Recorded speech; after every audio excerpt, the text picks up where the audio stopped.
안녕하세요. 저는 이종규라고 합니다.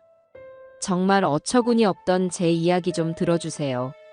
저는 평생 흙먼지 속에서 살았습니다. 이른 나이에 돌아가신 부모님께 물려받은 것이라곤 튼튼한 몸뚱이 하나뿐이었지요. 그 몸으로 건설 현장을 누비며 시멘트를 나르고 벽돌을 쌓아 올렸어요. 땀 흘린 만큼 정직하게 돈이 모였고 그렇게 작은 회사를 일궈 제법 큰 돈을 만지게 되었습니다. 사람들은 저를 보고 자수성가의 표본이라며 칭찬했지만 사실 저는 그저 제 아들 대호에게만큼은 가난을 물려주고 싶지 않았을 뿐입니다. 아내가 살아있을 때 우리는 낡은 연립주택에 살면서도 늘 함께 웃었습니다. 아내는 제게 당신은 우리 가족의 튼튼한 기둥이에요. 라고 말해주곤 했죠. 그 기둥이 되어주던 아내가 먼저 세상을 떠나고 저는 세상의 모든 빛을 잃은 것 같았습니다. 그래도 제게는 아들 대호가 남아 있었어요. 아비의 기대를 저버리지 않고 번듯하게 자라주었고 구혜정이라는 참한 아가씨와 결혼해 토끼 같은 손주까지 안겨주었으니 더 바랄 것이 없다고 생각했습니다.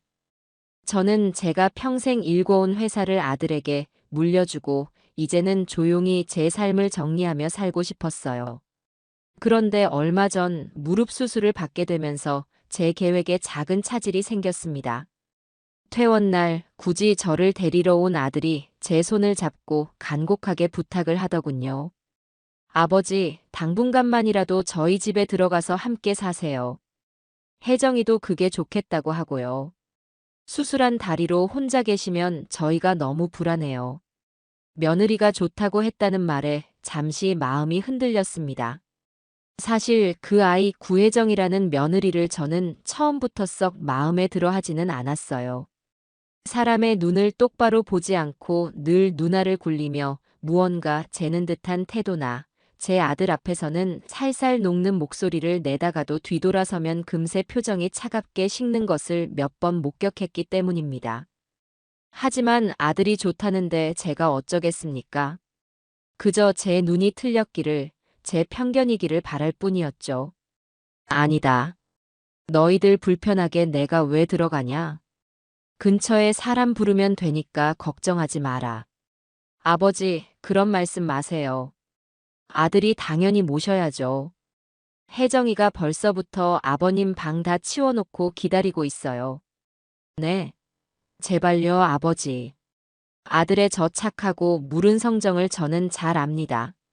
저렇게까지 부탁하는데 더는 거절할 수가 없었어요. 결국 저는 못 이기는 척 고개를 끄덕였고 그렇게 아들 내외와의 불편한 동거가 시작되었습니다. 아들 내외가 사는 집은 제가 결혼할 때 보태준 돈으로 장만한 번듯한 아파트였습니다. 현관문을 열고 들어서자마자 화려한 대리석 바닥과 눈이 부신 샹들리에가 저를 맞더군요. 제가 평생 살아온 집과는 너무나도 다른 사람 사는 온기보다는 모델하우스 같은 삭막함이 느껴지는 공간이었어요. 어머, 아버님 오셨어요? 아이고, 다리는 괜찮으세요? 며느리는 버선발로 뛰어나와 저를 반겼지만 그 눈에는 어떤 걱정도 담겨 있지 않았습니다. 그저 형식적인 환대라는 것을 저는 첫눈에 알 수 있었죠.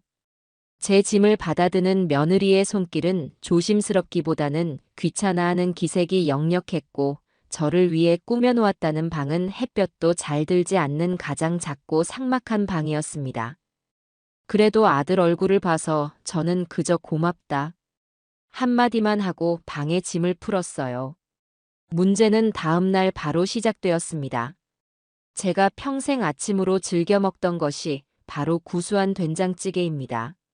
아침 일찍 일어나 냉장고를 열어보니 다행히 며느리가 사다 놓은 재료들이 있더군요. 저는 아들 내외에게 아침이라도 든든하게 끓여주고 싶은 마음에 정성껏 멸치 육수를 내고 된장을 풀어 찌개를 끓이기 시작했습니다. 구수한 냄새가 온 집에 퍼져나갈 때쯤 안방 문이 벌컥 열리며 며느리가 머리를 감싼 채 나왔어요. 어머, 이게 무슨 냄새야? 짜증이 가득 담긴 목소리였습니다. 며느리는 인상을 구긴 채 주방으로 오더니 끓고 있는 냄비를 보고는 질색하는 표정을 지었어요. 그리고는 보란듯이 거실과 주방의 모든 창문을 활짝 열어젖혔습니다. 아직은 쌀쌀한 초봄의 아침 공기가 집 안으로 훅 밀려 들어왔어요. 아버님, 죄송한데 저희는 아침에 빵 먹어요. 그리고 이런 냄새 심한 음식은 집에서 잘 안 해 먹거든요. 제가 냄새에 좀 예민해서요. 머리가 아파서요. 그 말은 웃으며 했지만 내용은 비수처럼 날아와 제 가슴에 박혔습니다.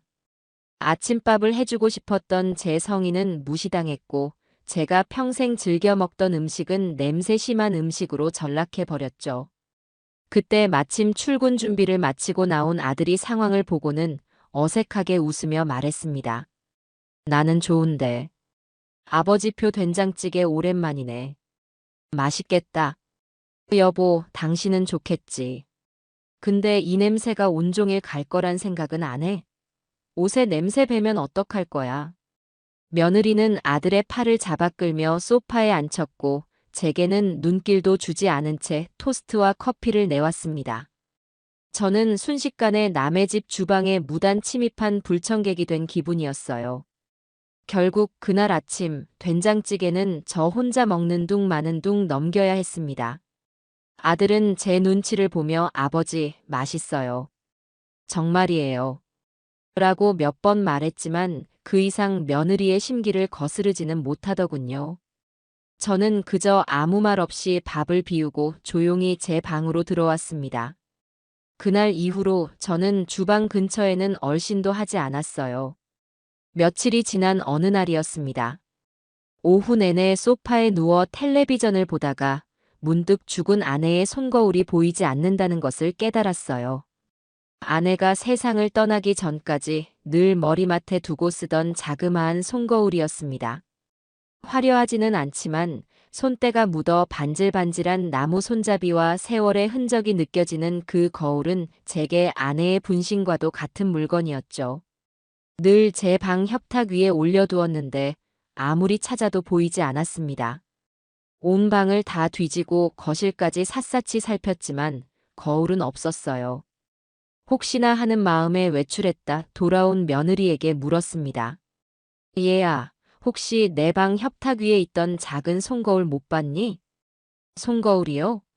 글쎄요, 잘 모르겠는데요. 제가 아버님 방은 청소 안 하잖아요. 며느리는 대수롭지 않게 말하며 방으로 들어가 버렸습니다. 저는 혹시나 손주 녀석이 가지고 놀다가 어디 뒀나 싶어 장난감 상자까지 뒤져봤지만 허사였어요. 가슴이 철렁 내려앉는 기분이었습니다. 그걸 잃어버릴 리가 없는데 대체 어디로 간 걸까요?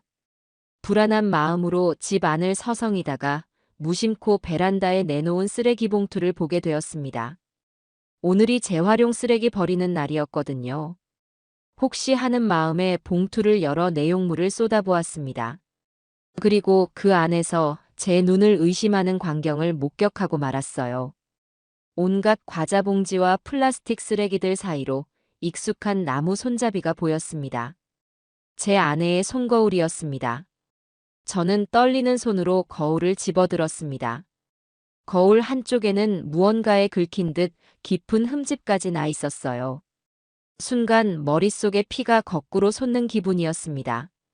저는 거울을 들고 곧장 며느리의 방문을 두드렸습니다.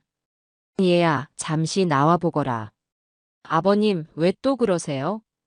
짜증 섞인 목소리로 나온 며느리는 제 손에 들린 거울을 보고는 잠시 표정이 굳는 듯 하더니 이내 태연하게 웃으며 말했습니다.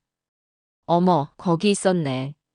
아버님, 제가 아까 거실 청소하다가 이게 바닥에 떨어져 있길래 봤더니 너무 낡고 흠집도 많이 나서 버리는 물건인 줄 알았어요. 죄송해요, 호호. 제가 쓸데없는 오지랖을 부렸네요. 그 말에 저는 할 말을 잃었습니다. 죄송하다는 말은 했지만 그 말투와 표정 어디에서도 미안한 기색은 찾아볼 수 없었어요. 오히려 그런 낡아빠진 걸 왜 아직도 가지고 있냐고 저를 타박하는 듯한 뉘앙스였습니다. 그때 퇴근하고 돌아온 아들이 현관에 들어서며 이 광경을 보게 되었죠. 무슨 일이에요, 다들? 며느리는 기다렸다는 듯이 아들에게 달려가 팔짱을 끼며 애교 섞인 목소리로 말했습니다. 여보, 내가 실수로 아버님 물건을 버릴 뻔했지 뭐야. 낡아서 버리는 건 줄 알았는데 아버님한테는 소중한 건가 봐. 어떻게 해나. 상황을 파악한 아들은 난처한 표정으로 저를 보며 말했습니다. 아버지, 혜정이가 일부러 그런 건 아니잖아요. 몰라서 그런 건데 그냥 이번 한 번만 넘어가세요. 예. 엄마 유품이야. 이건 말고도 많잖아요. 저는 아들의 그 말에 더 큰 상처를 받았습니다. 이것 말고도 많다니.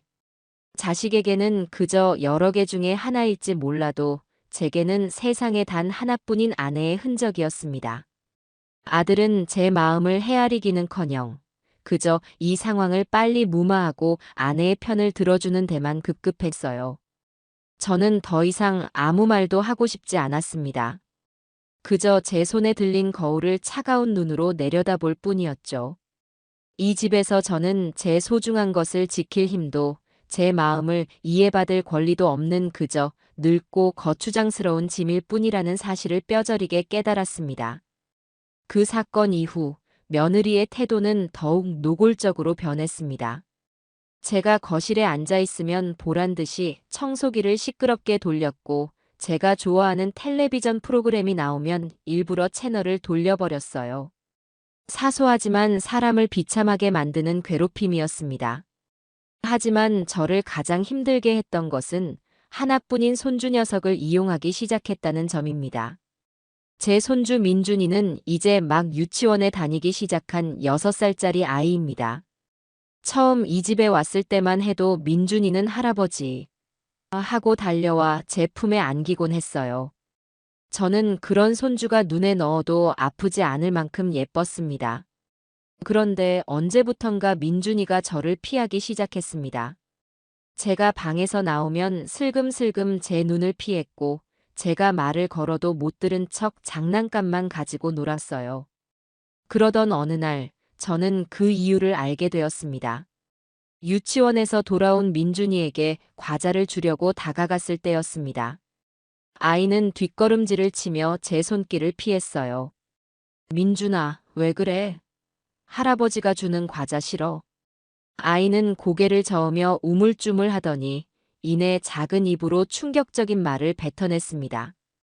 할아버지한테서 이상한 냄새나. 엄마가 그랬어.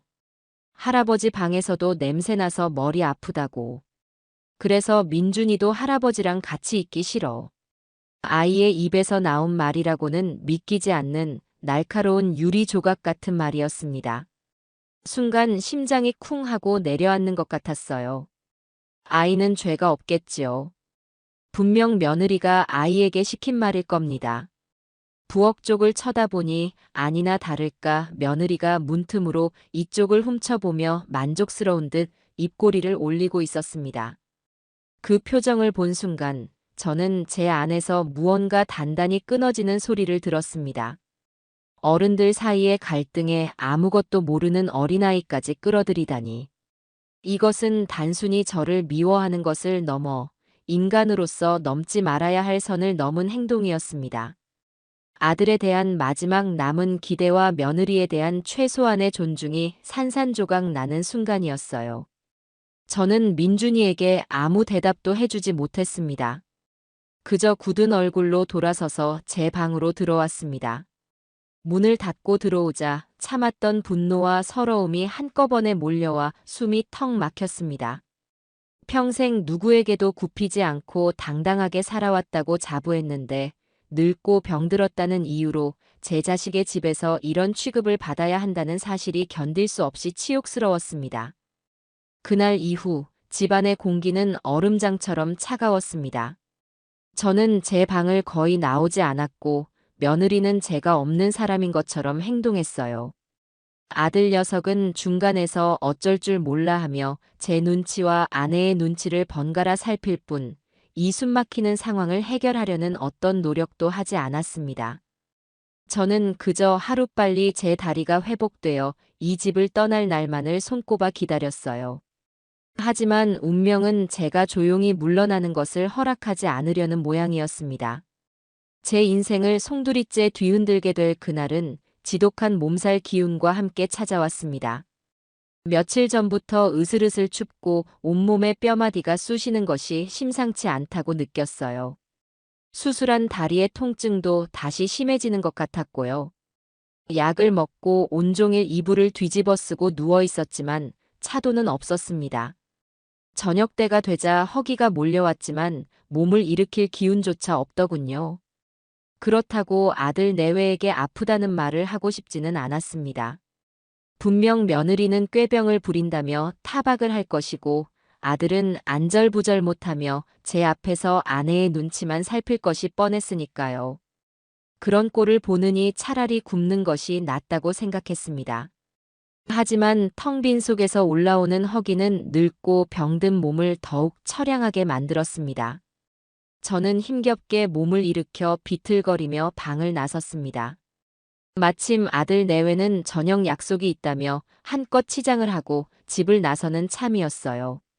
며느리는 평소보다 몇 배는 화려한 옷을 입고 짙은 향수를 뿌린 채 제 앞을 지나면서도 눈길 한 번 주지 않더군요. 아들 녀석만 제게 다가와 아버지, 저녁은 챙겨 드세요. 냉장고에 반찬이 있으니까요. 하고 멋쩍게 말할 뿐이었습니다. 저는 그저 고개만 한번 끄덕여 보였습니다. 두 사람이 나가고 텅 빈 집에 저 혼자 남겨지자 깊은 고요함과 함께 서러움이 파도처럼 밀려왔습니다. 아들이 단 한 번만이라도 아버지, 어디 아프세요? 하고 물어봐 주었더라면, 며느리가 차가운 눈빛 대신 따뜻한 죽 한 그릇이라도 끓여 주었더라면 제 마음이 이렇게까지 얼어붙지는 않았을 겁니다. 저는 씁쓸한 마음을 애써 삼키며 주방으로 향했어요.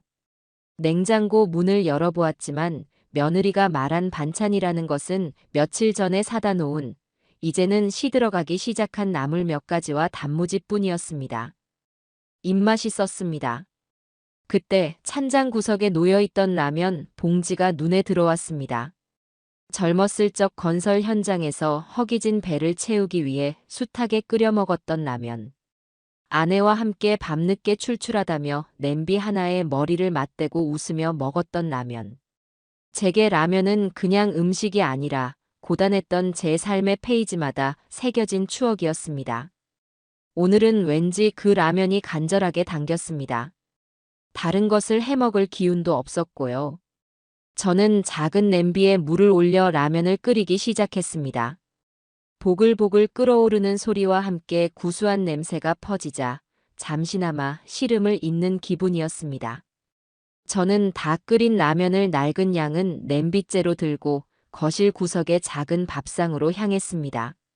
수술한 다리가 불편해 식탁 의자에 앉는 것보다 바닥에 앉는 것이 편했거든요. 김이 모락모락 피어오르는 라면을 한 젓가락 집어 입에 넣으려던 바로 그 순간이었습니다. 쾅! 하는 소리와 함께 현관문이 거칠게 열리고 나갔던 며느리가 잔뜩 상기된 얼굴로 씩씩거리며 들어왔습니다. 뒤따라 들어온 아들은 어쩔 줄 몰라 하며 쩔쩔매는 표정이었고요. 아마도 오는 길에 차 안에서 크게 다툰 모양이었습니다. 아, 진짜 짜증나. 며느리는 하이힐을 신은 채로 성큼성큼 거실로 들어오다가 구석에서 라면을 먹으려던 저를 발견하고는 그 자리에 우뚝 멈춰 섰습니다. 그리고는 마치 벌레라도 본 것처럼 얼굴을 찌푸리며 코를 틀어막더군요. 어머, 이게 무슨 냄새야? 아버님. 며느리의 목소리는 얼음처럼 차갑고 날카로웠습니다. 저는 순간 너무 놀라 입에 넣으려던 면발을 그대로 냄비에 떨어뜨렸습니다. 지금 집 안에서 라면을 끓여 드시는 거예요? 와, 진짜 못 참겠네. 이 집이 무슨 경로당이에요? 라면 냄새가 온 집안에 진동하는 거 안 보이세요? 저는 아무 대꾸도 할 수 없었습니다. 아픈 몸을 이끌고 겨우 끓인 라면 한 그릇이 이 아이에게는 집 안을 더럽히는 악취에 불과했던 겁니다. 며느리는 제 침묵을 긍정으로 받아들였는지 더욱 기세등등하게 소리쳤습니다. 제 인격과 삶 전체를 모독하는 끔찍한 말들이었습니다. 아니, 그렇게 라면이 드시고 싶으시면 편의점에 가서 드시든가 밖에서 해결하고 오셔야 하는 거 아니에요? 여기가 어디라고 이런 싸구려 음식을 끓여서 집안의 냄새를 다 배게 만드세요. 제가 이 집을 어떻게 관리하는데 아버님 때문에 이게 다 뭐예요? 여보, 그만해. 아버님 식사하시는데 왜 그래? 아들이 겨우 한마디 거들었지만 며느리의 분노에 찬 기세 앞에서는 그저 모기 소리처럼 미약할 뿐이었습니다. 며느리는 아들을 향해 눈을 흘기며 악을 썼습니다. 당신은 가만히 있어. 당신이 아버님을 이렇게 오냐오냐 하니까 집안이 이 모양 이 꼴이 되는 거 아니야. 아버님이 우리 집에 오신 뒤로 제대로 되는 일이 하나도 없어. 되는 일이. 분노의 화살은 다시 제게로 향했습니다. 며느리는 제 앞에 놓인 밥상을 경멸 어린 눈으로 쳐다보더니 믿을 수 없는 행동을 저질렀습니다. 이딴 건 밖에서나 드시라고요. 그 말을 내뱉으며 며느리는 자신이 신고 있던 뾰족한 하이힐 앞굽으로 제가 식사를 하던 밥상을 힘껏 걷어차 버렸습니다. 쨍그랑 하는 파열음과 함께 밥상이 공중으로 날아올랐고 그 위에 있던 뜨거운 라면이 담긴 양은 냄비는 그대로 제 다리 위로 쏟아졌습니다. 악! 순간 불에 데인 듯한 끔찍한 고통이 수술한 다리를 덮쳤습니다. 뜨거운 국물이 바지를 순식간에 적셨고 살같이 타들어가는 듯한 통증에 저도 모르게 비명을 질렀습니다. 바닥은 라면 국물과 면발로 순식간에 아수라장이 되었습니다. 하지만 육체적인 고통보다 더 저를 아프게 했던 것은 제 눈앞에 펼쳐진 광경이었습니다. 며느리는 자신의 행동에 전혀 놀라지 않은 채 오히려 만족스럽다는 듯 씩 웃으며 저를 내려다보고 있었어요. 그리고 제 아들 대호는 뜨거운 국물에 대어 고통스러워하는 아버지를 보고도 그저 어떻게 하는 말만 중얼거리며 제 아내의 눈치를 살피고 있었습니다. 달려와 저를 부축하거나 제 다리의 상처를 살피거나 하다못해 아내의 잘못을 꾸짖는 행동은 전혀 하지 않았습니다. 그저 겁에 질린 아이처럼 그 자리에 못 박힌 듯 서 있을 뿐이었죠. 그 순간 저는 모든 것을 깨달았습니다. 제 아들은 이미 제 아들이 아니었습니다. 저 구혜정이라는 여자의 꼭두각시이자 자신의 아버지가 눈앞에서 모욕과 고통을 당해도 아무것도 하지 못하는 껍데기만 남은 존재라는 것을요. 제 안에서 무언가가 완전히 그리고 영원히 부서져 내렸습니다. 아들에 대한 마지막 남은 애정과 기대가 산산조각 났습니다. 다리의 통증이 거짓말처럼 사라지고 대신 그 자리에 차가운 분노가 얼음처럼 차오르기 시작했습니다. 저는 고통을 참고 천천히, 아주 천천히 고개를 들어 제 앞에 서 있는 며느리와 아들을 번갈아 보았습니다. 제 눈빛에 어떤 감정이 담겨 있었는지 기세등등하던 며느리의 얼굴이 순간 흠칫 굳어지는 것이 보였습니다. 저는 아무 말도 하지 않았습니다. 그저 끓어오르는 분노를 억누르며 바닥에 나뒹구는 라면 조각과 찌그러진 양은 냄비를 한참 동안 내려다보았습니다. 그리고는 아주 조용하고 제 평생 내뱉었던 그 어떤 말보다도 차가운 목소리로 말했습니다. 그래. 이 라면 값은 아주 비싸게 치르게 될 거다. 그 말은 며느리나 아들에게 한 말이 아니었습니다. 제 자신에게 하는 서약이자 돌이킬 수 없는 전쟁을 알리는 선전포고였습니다. 저는 더 이상 그들과 같은 공간에 머물고 싶지 않았습니다. 저는 화상 입은 다리를 절뚝이며 바닥에 난장판과 겁에 질린 아들, 그리고 당황한 며느리를 뒤로 한 채 묵묵히 제 방으로 들어갔습니다. 그리고는 가장 작은 가방 하나를 꺼내 제 지갑과 통장, 휴대폰, 그리고 죽은 아내의 손거울, 딱 이렇게만 챙겨 넣었습니다. 다른 것은 아무것도 필요 없었어요. 가방을 들고 방을 나왔을 때 거실은 여전히 정적에 휩싸여 있었습니다. 아들과 며느리는 제가 나온 것을 보고도 아무 말도 하지 못했어요. 저는 그들을 사람 취급도 하지 않고 그저 투명 인간처럼 지나쳐 현관으로 향했습니다. 신발을 신는 제 등 뒤로 아들이 겨우 목소리를 쥐어짰습니다. 아버지, 어디 가세요? 다리는 괜찮으세요? 저는 대답하지 않았습니다. 돌아보지도 않았습니다. 그저 현관문을 열고 한치의 망설임도 없이 그 지옥 같은 집을 나섰습니다. 문이 닫히기 직전 며느리가 어머, 저 영감탱이가 진짜 하고 소리치는 것을 들었지만 이제 그런 것은 아무런 상관이 없었습니다. 차가운 밤 공기가 화끈거리는 다리에 상처를 스치고 지나갔지만 오히려 정신이 맑아지는 기분이었습니다. 저는 엘리베이터를 타고 1층으로 내려와 아파트 단지를 빠져나오면서 단 한 번도 뒤를 돌아보지 않았습니다. 제 인생의 한 챕터가 가장 끔찍하고 치욕스러운 방식으로 완전히 끝났음을 직감했습니다. 그리고 새로운 챕터는 오직 저들을 향한 혹독하고 철저한 복수로만 채워질 것이라는 것을 제 스스로에게 맹세했습니다. 아들 집을 나온 제가 향한 곳은 허름한 여관이나 찜질방이 아니었습니다. 택시를 잡아 타고 시내에서 가장 높고 화려한 호텔로 가달라고 했습니다. 어리둥절해하는 택시 기사의 눈빛 따위는 신경 쓰지 않았어요. 호텔 로비에 들어서자 남루한 제 행색을 본 직원이 잠시 주저하는 듯 했지만 제가 당당하게 스위트룸을 요구하자 태도가 금세 바뀌더군요. 저는 카드를 꺼내 며칠치 숙박비를 망설임 없이 결제했습니다. 잠시 후 저는 도시의 야경이 한눈에 내려다 보이는 제가 평생 살아온 집보다도 훨씬 넓고 호화로운 스위트룸에 서 있었습니다. 화상을 입은 다리를 치료하는 것이 급선무였습니다. 호텔에 상비약을 요청해 소독을 하고 연고를 바르자 욱신거리던 통증이 조금은 가라앉는 듯 했습니다. 저는 샤워를 하고 푹신한 호텔 가운으로 갈아입었습니다.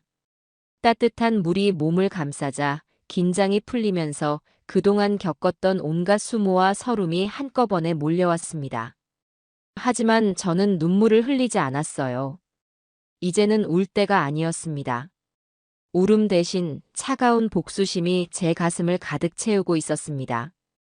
저는 푹신한 소파에 깊숙이 몸을 묻고 휴대폰을 들어 단축번호 1번을 길게 눌렀습니다. 신호음이 몇 번 가지 않아 익숙하고 중후한 목소리가 들려왔습니다. 이 회장님, 이 밤중에 웬일이십니까? 30년 넘게 제 회사의 법률 고문을 맡아주었고 이제는 단순한 변호사를 넘어 제게는 형제나 다름없는 박성철 변호사였습니다. 저는 그에게 자초지종을 설명할 필요도 없이 그저 한마디만 했습니다. 박변, 지금 좀 만날 수 있겠나? 내가 지금 호텔에 있네. 제 목소리에 담긴 심상치 않은 기운을 느꼈는지 박 변호사는 군말 없이 알겠습니다. 지금 바로 가겠습니다. 라고 대답했습니다. 30분쯤 지났을까 박 변호사가 다급한 표정으로 스위트룸에 들어섰습니다. 그는 제 다리에 감긴 붕대를 보고는 깜짝 놀라며 물었습니다. 아니, 회장님, 이게 다 어찌 된 일입니까? 다리는 또 왜 이러시고요? 저는 박 변호사를 소파에 앉히고 그동안 아들 집에서 겪었던 모든 일들을 담담하게 털어놓았습니다. 된장찌개 사건부터 아내의 유품인 손거울을 쓰레기통에 버렸던 일, 그리고 손주를 시켜 제게 상처를 주었던 일까지. 마지막으로 오늘 저녁 며느리가 라면상을 걷어차고 제게 화상을 입혔을 때 제 아들이 보였던 비겁한 침묵에 대해 이야기할 때는 저도 모르게 목소리가 떨려 나왔습니다. 제 이야기를 모두 들은 박 변호사는 분노로 얼굴이 붉게 상기되었습니다. 그는 주먹으로 테이블을 내리치며 말했습니다. 제가 처음부터 그 여자 안 된다고 말씀드리지 않았습니까? 사람 보는 눈이 보통이 아니라고 분명 언젠가 회장님 속을 시커멓게 태울 거라고 했는데 결국 이렇게 됐네. 이제 와서 누굴 탓하겠나. 내 아들을 믿은 내 잘못이고 사람을 잘못 본 내 불찰이지. 지금은 후회나 하고 있을 때가 아니야. 저는 자리에서 일어나 방 안쪽에 있는 제 가방으로 향했습니다. 그리고 가방 가장 깊숙한 곳에서 낡은 서류 봉투 하나를 꺼내 박 변호사 앞 테이블 위에 올려놓았습니다. 박 변호사는 의아한 표정으로 저를 쳐다봤어요. 이건 뭡니까, 회장님? 열어보게. 박 변호사는 조심스럽게 봉투를 열어 안에 서류를 꺼내 들었습니다. 서류를 읽어 내려가던 그의 눈이 점점 커졌고 이내 놀라움과 감탄이 뒤섞인 표정으로 저를 바라보았습니다. 회장님, 이건 조건부 차용증 아닙니까? 세상에, 이걸 언제 이렇게 준비해 두셨습니까? 심지어 공증까지 완벽하게 받아두셨네요. 그렇습니다. 그 서류는 바로 아들 내외가 지금 살고 있는 아파트의 구입 자금에 대한 조건부 차용증이었습니다. 몇 년 전 아들이 결혼을 하고 분가를 할 때 저는 당시 시세로 10억 원에 달하는 아파트의 구입 자금 중 9억 원을 지원해 주었습니다. 아들과 며느리는 물론이고 세상 사람들 모두가 제가 아들에게 집을 증여했다고 알고 있었지요. 하지만 저는 그렇게 하지 않았습니다.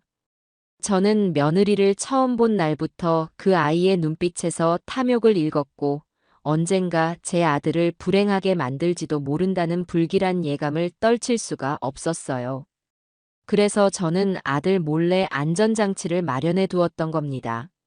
아들에게 돈을 주기 전 저는 아들만 따로 불러 서류 하나에 도장을 찍게 했습니다.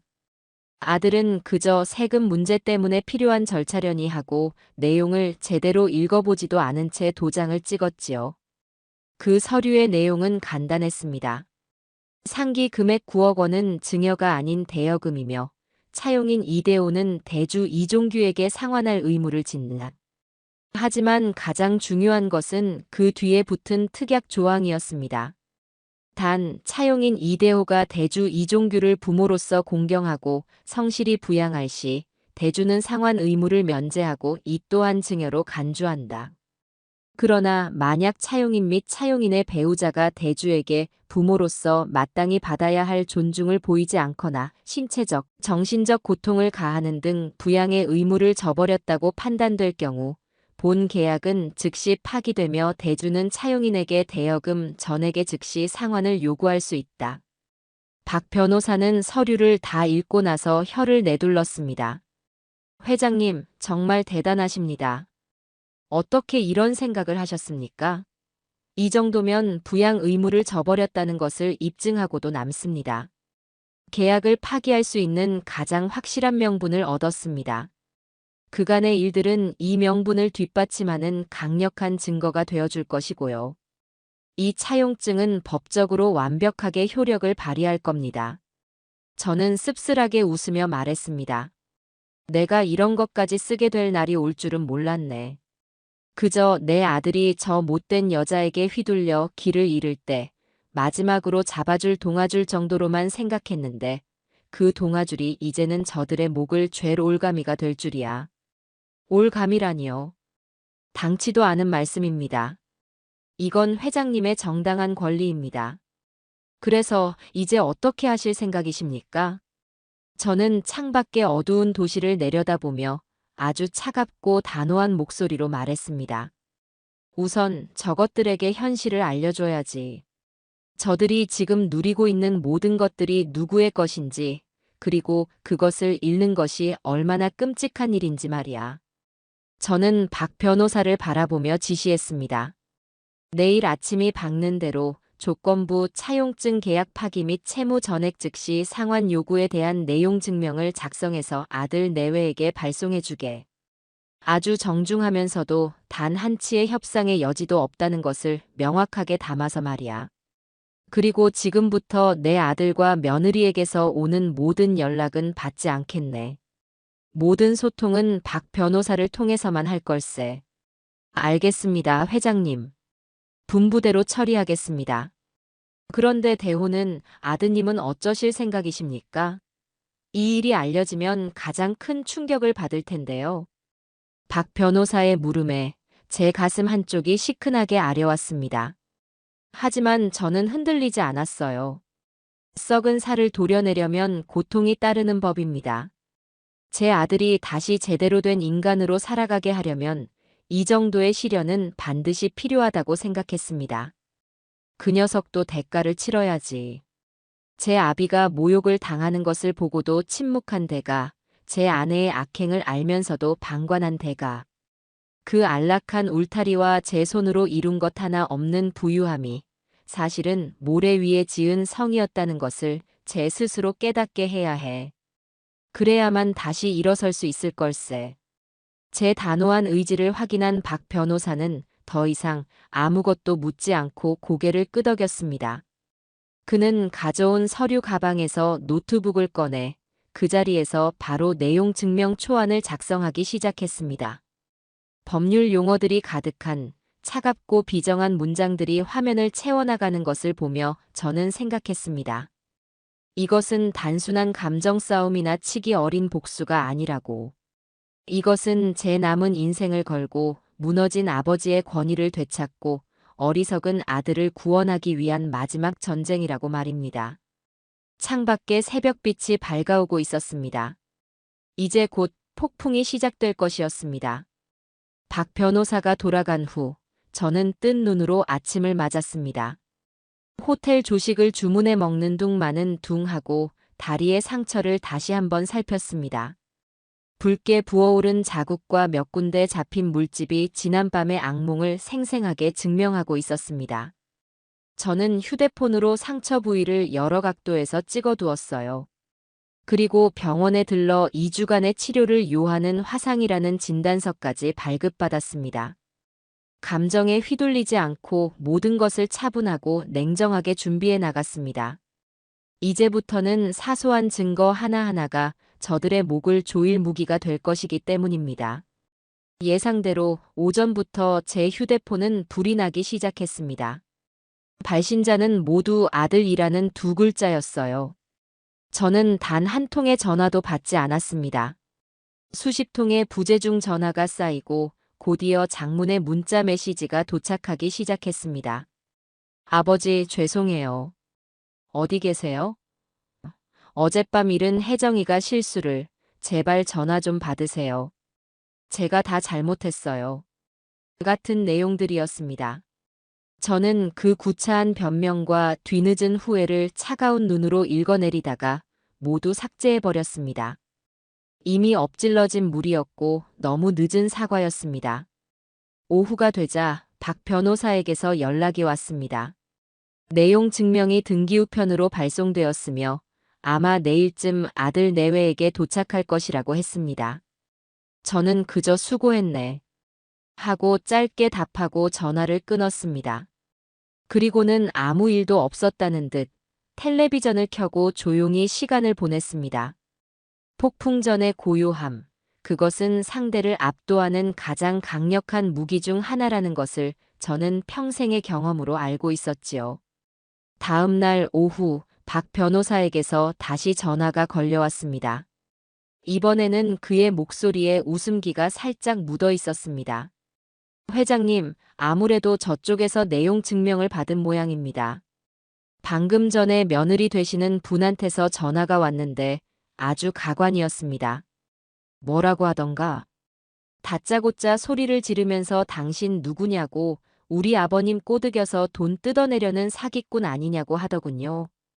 그래서 제가 회장님의 법률 대리인이라고 신분을 밝히자 자기는 그런 서류 인정 못한다고 가족끼리 돈 좀 보태준 걸 가지고 유세 떤다며 온갖 막말을 쏟아냈습니다.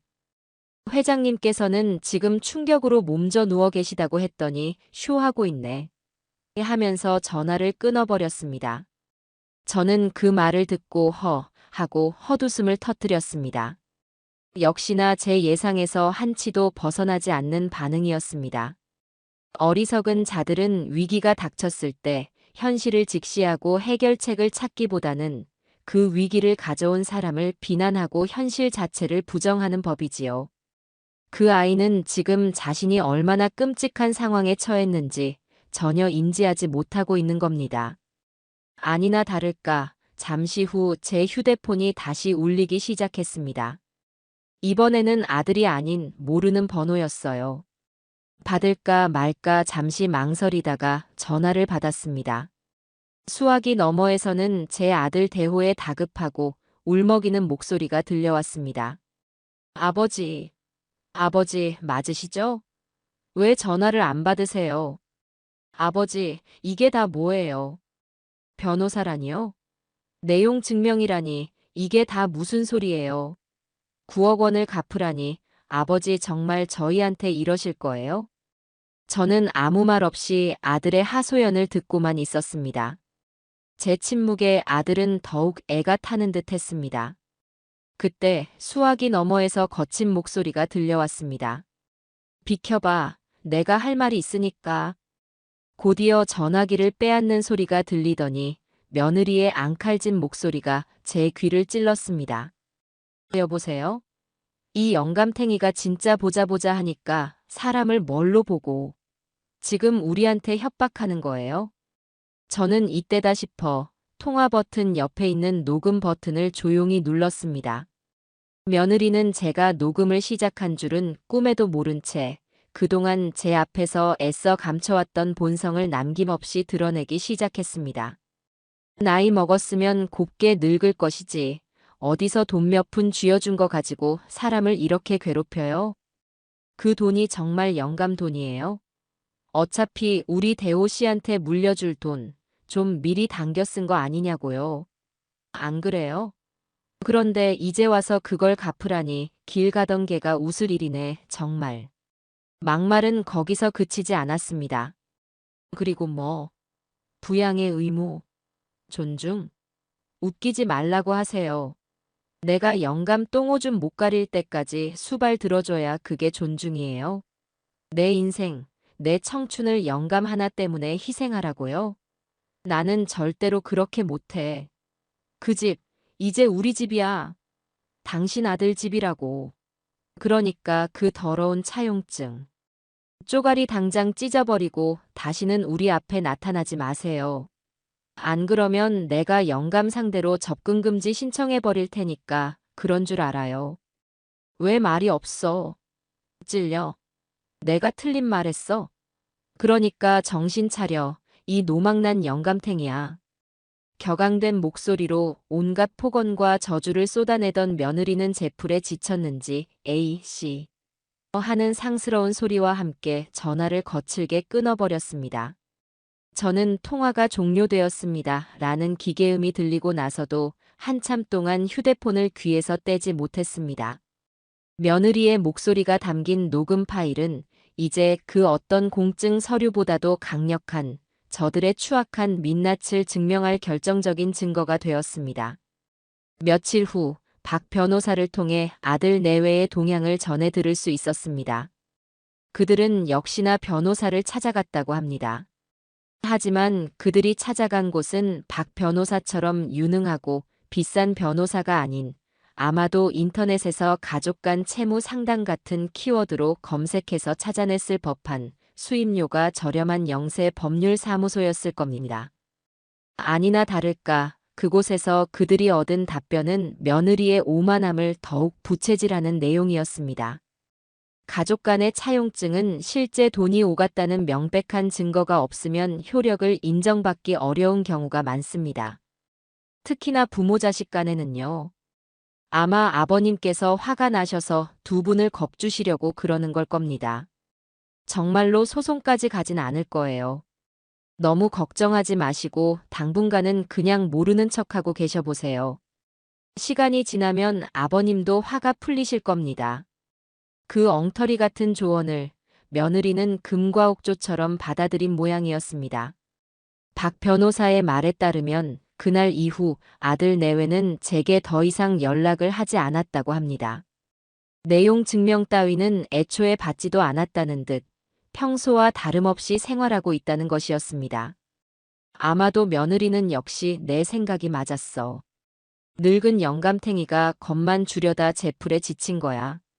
하며 의기양양해하고 있겠지요.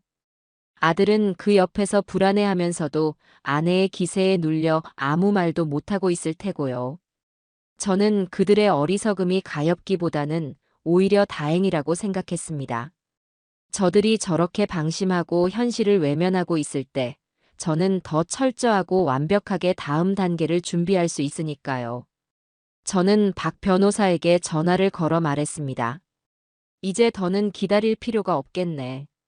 바로 소장을 접수하게. 대여금 반환 청구 소송. 증거는 차고 넘치도록 있으니 우리가 질 확률은 없을 걸세. 아, 그리고 며느리의 폭언이 담긴 녹취록과 내 다리의 상해 진단서도 함께 제출하게. 저것들이 단순한 채무 불이행이 아니라 파렴치한 폐륜을 저질렀다는 것을 재판부가 명확하게 알 수 있도록 말이야. 알겠습니다, 회장님. 즉시 처리하겠습니다. 수학이 넘어 박 변호사의 목소리에는 이제 확신이 가득 차 있었습니다. 법의 심판은 더디지만 반드시 올바른 곳을 향해 움직인다는 것을 그는 알고 있었기 때문입니다. 이제 주사위는 던져졌습니다.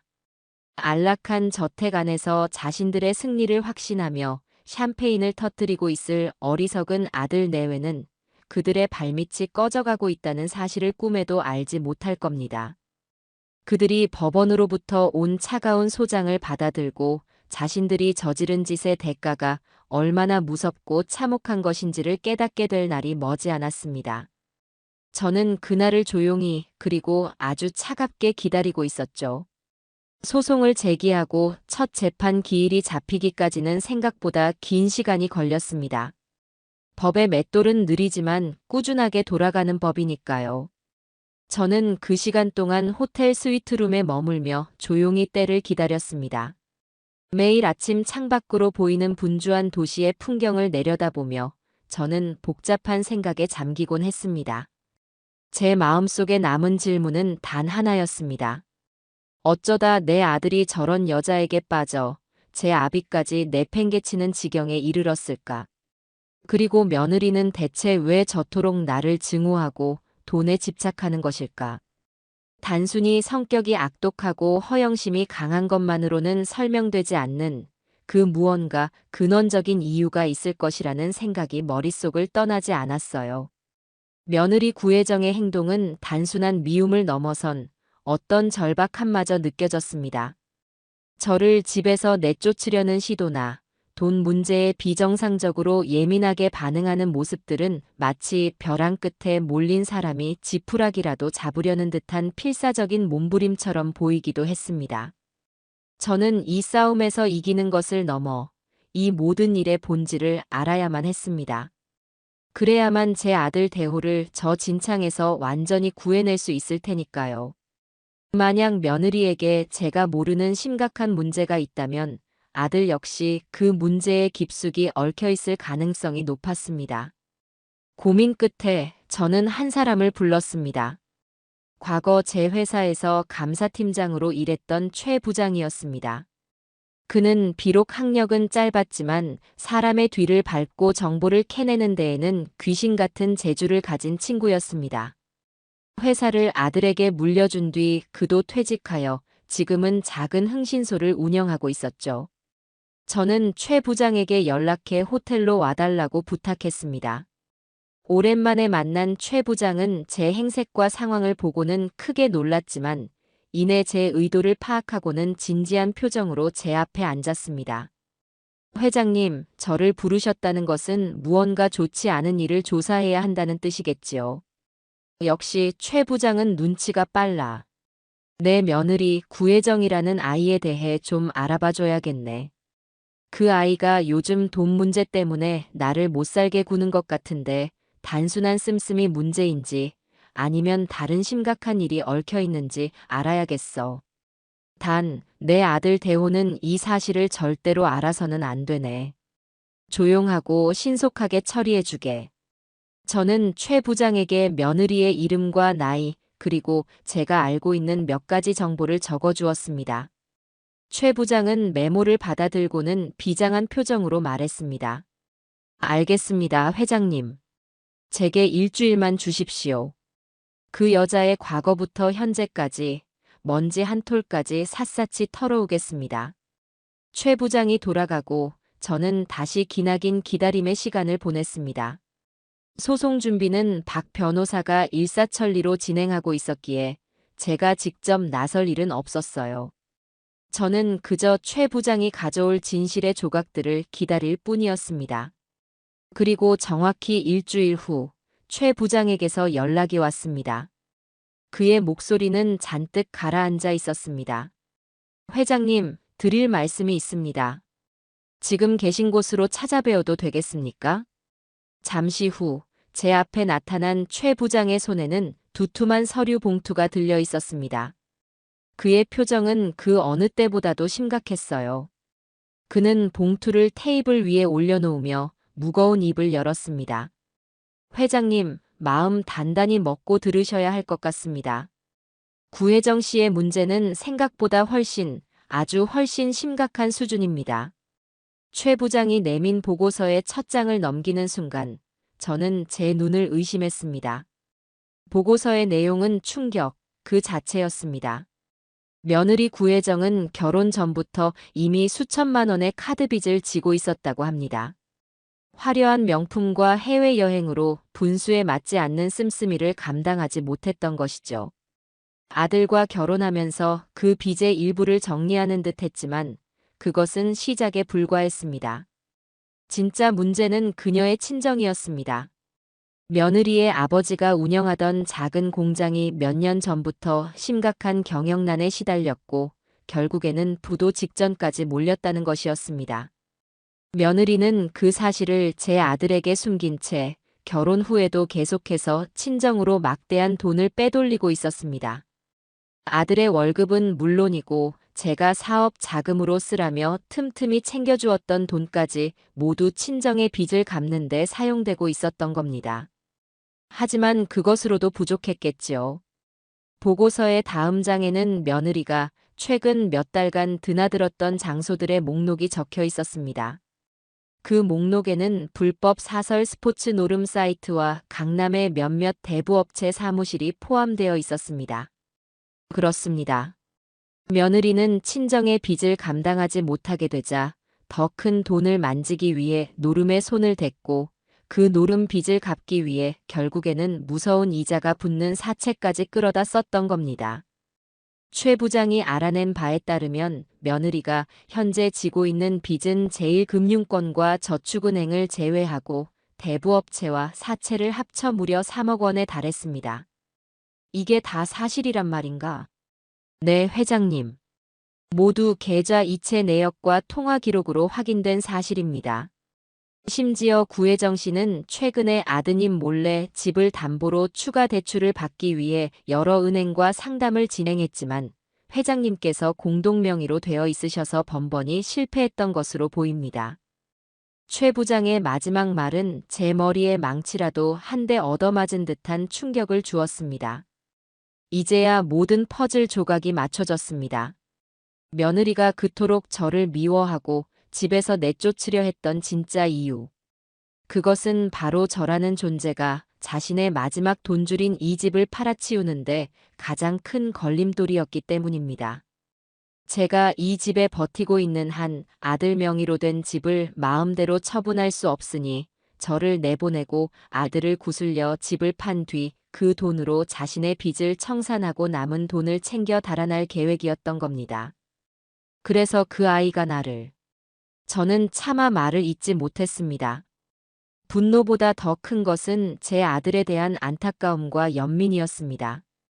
제 아들 대호는 지난 몇 년간 저런 무서운 비밀을 숨기고 있는 여자와 한 이불을 덮고 살았던 겁니다. 자신의 아내가 뒤로는 수억 원의 빚을 진 채 노름에 빠져 있다는 사실은 꿈에도 모른 채 그저 아내가 해달라는 대로 돈을 가져다 주고 아내가 꾸며낸 거짓말에 속아 제 아비까지 내쳤던 겁니다. 회장님, 이것뿐만이 아닙니다. 최 부장은 보고서의 마지막 장을 제게 내밀었습니다. 거기에는 며느리가 최근 몇 달간 나눈 문자 메시지 내역 일부가 복원되어 있었습니다. 상대는 며느리의 친정어머니였습니다. 엄마, 그 영감탱이 때문에 집 담보 대출도 안 된대. 진짜 사람 미치게 하네. 혜정아, 조금만 더 버텨봐. 아범만 잘 구슬리면 어떻게든 되지 않겠니? 몰라. 이젠 한계야. 차라리 저 영감 어디 아파서 드러눕기라도 했으면 좋겠어. 아니면 확. 뒷말은 차마 입에 담을 수 없을 정도로 끔찍한 내용이었습니다.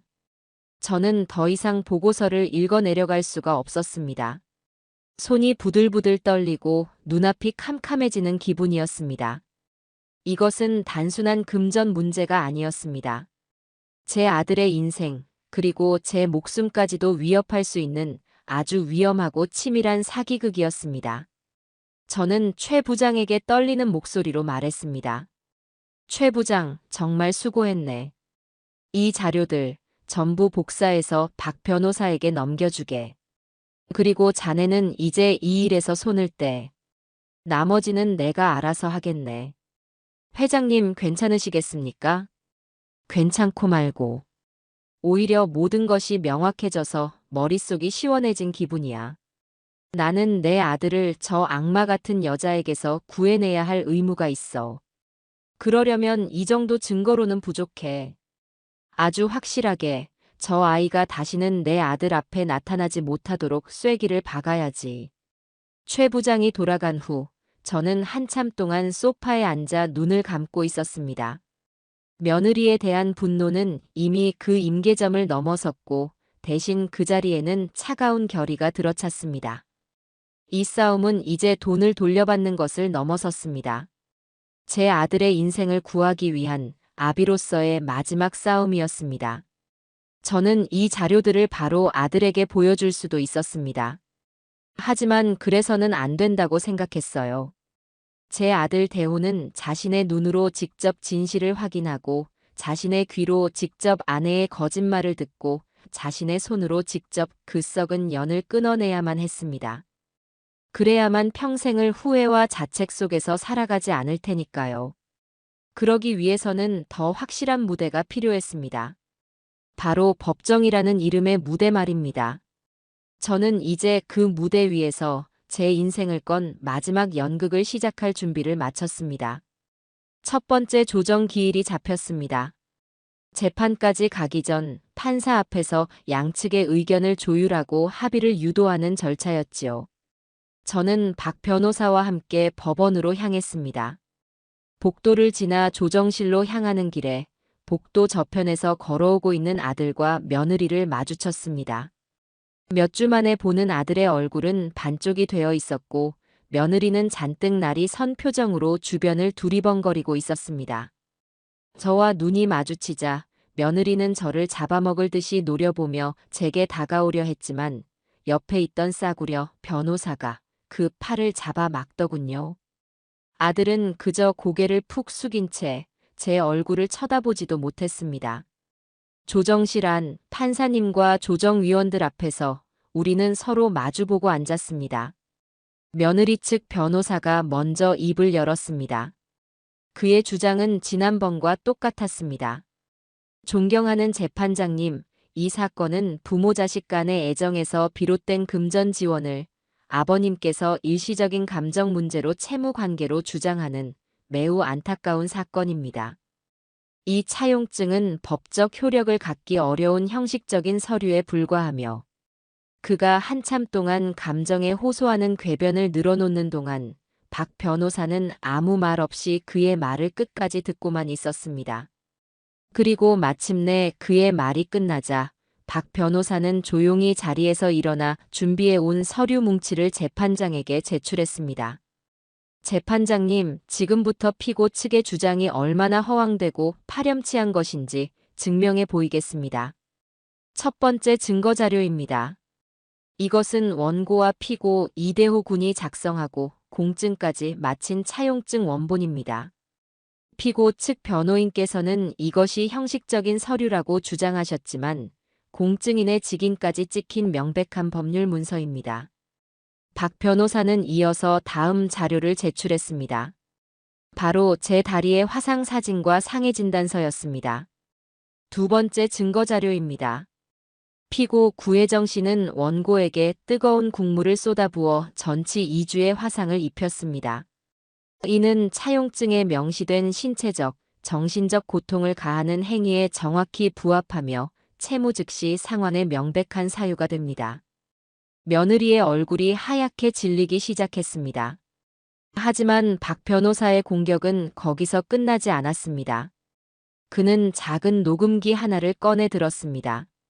마지막으로 피고 구혜정 씨가 원고에게 어떤 정신적 고통을 가했는지 그 생생한 목소리를 재판장님과 조정위원님들께서 직접 들어보시기 바랍니다. 박 변호사가 녹음기를 틀자 조정실 안에는 며느리의 앙칼진 목소리가 울려 퍼졌습니다.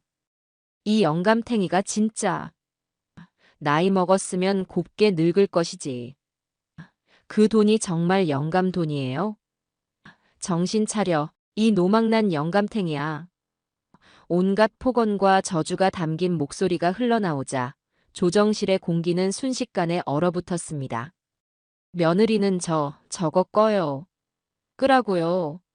하고 소리쳤지만 아무도 그녀의 말을 듣지 않았습니다. 재판장은 미간을 찌푸린 채 녹음 내용을 끝까지 들었고 며느리 측 변호사는 마치 유령이라도 본 사람처럼 새파랗게 질린 얼굴로 입을 다물지 못했습니다. 녹음이 끝나자 조정실 안에는 무거운 침묵만이 흘렀습니다. 재판장은 며느리를 향해 차가운 목소리로 물었습니다. 피고 구혜정 씨, 이 목소리 본인 맞습니까? 며느리는 아무 대답도 하지 못하고 그저 입술만 파르르 떨고 있었습니다. 재판장은 한심하다는 듯 혀를 차며 더 이상 조정을 진행할 의미가 없다고 판단했습니다. 조정은 불성립되었습니다. 재판으로 가겠습니다. 재판장의 선언과 함께 첫 번째 싸움은 우리의 완벽한 승리로 끝났습니다. 조정실을 나오자 며느리는 분을 이기지 못하고 제게 달려들려 했지만 이번에도 역시 그녀의 변호사가 뜯어말렸습니다. 그녀는 저를 향해 이를 갈며 악을 썼습니다. 두고 봐. 내가 절대로 이대로 안 끝나. 저는 그 발악을 가소롭다는 듯 한번 쳐다보고는 아무 대꾸 없이 아들의 얼굴을 보았습니다. 아들은 충격과 공포 그리고 수치심이 뒤섞인 표정으로 바닥만 내려다보고 있었습니다. 저는 그 녀석의 귓가에 다른 사람은 들을 수 없을 만큼 작은 목소리로 속삭였습니다. 이게 끝이 아닐세. 이제 시작일 뿐이야. 그 말을 남기고 저는 유유히 법원을 빠져나왔습니다. 법원에서 돌아온 저는 곧바로 다음 단계를 실행에 옮겼습니다. 아들 내외가 살고 있는 아파트의 주택담보대출을 실행한 은행의 지점장을 찾아갔습니다.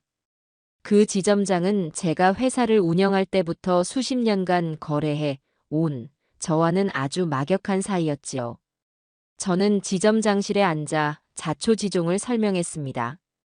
물론 소송 이야기나 며느리의 빚 이야기는 빼고 오직 제가 겪은 일과 아들의 상황에 대해서만 이야기했습니다.